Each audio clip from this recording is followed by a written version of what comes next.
người ta quay phim người ta like trực tiếp luôn rồi. Rồi khúc cầu dao đi. Rồi hết rồi nào nãy giờ chưa thấy luôn.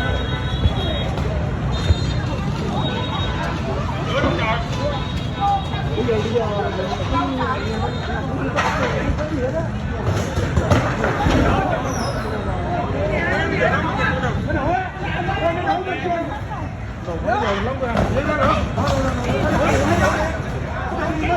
có nhà luôn rồi. Rồi cái nhà anh bị nửa điện theo. Rồi hết rồi. Rồi tôi thấy rồi.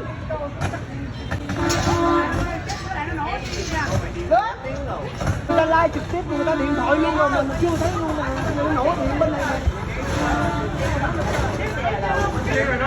Đó cái điện như vậy đâu.